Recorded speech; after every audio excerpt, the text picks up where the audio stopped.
දෙමළ පන්තියේ මගේ දරුවන්ගේ නිර්මාණ ප්‍රදර්ශනය තමයි මේ තියෙන්නේ.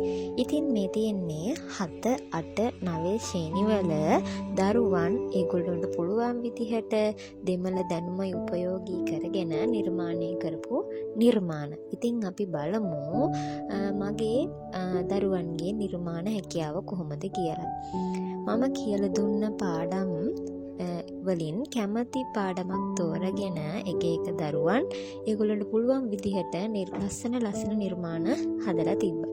ඉතින් මේ තමයි මම ඒගොල්ලෝ ගෙනාව නිර්මාණ ඒගොල්ලන්ට තව තවත් පැහැදිලි කරලා දෙන විදිහ. අඩුපාඩු තියෙනවා නම් ඒ අඩුපාඩු හදලා දීලා මට ඕනි උනේ තවත් ඒගොල්ලොන්ගේ දෙමළ දැනුම නිර්මාණාත්මක විදිහට ඒගොල්ලොන්ට ලබා දෙන්න. ඉතින් මේ තමයි මගේ දරුවෝ හදපු නිර්මාණ. ඇත්තටම එදා දවස තමයි මම ගොඩක් සතුටු වුණ දවසක්. මොකද මේගොල්ලෝ හදලා තිබ්බ නිර්මාණ මට හිතා ගන්න බැරි වුණා. ඒ තරම් ඒගොල්ලොන්ට නිර්මාණ හැකියාවක් තියෙනවා.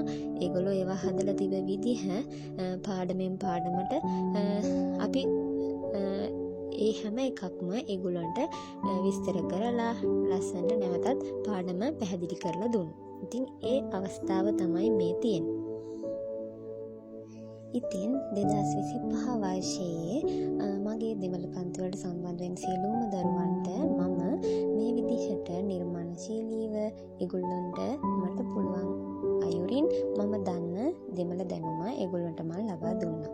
ඉතින් මම සූදානම් 2026 වර්ෂයේ ඉඳලත් මේ වගේම සහ මීටත් වඩා නිර්මාණශීලී අයුරින් දෙමළ දැනුම මගේ දරුවන්ට ලබා දෙන්න.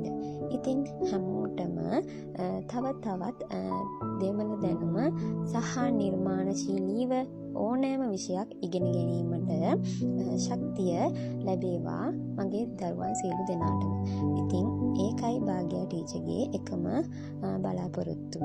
මගේ දරුවෝ හැමෝටම සුබ අනාගතයක් වේවා.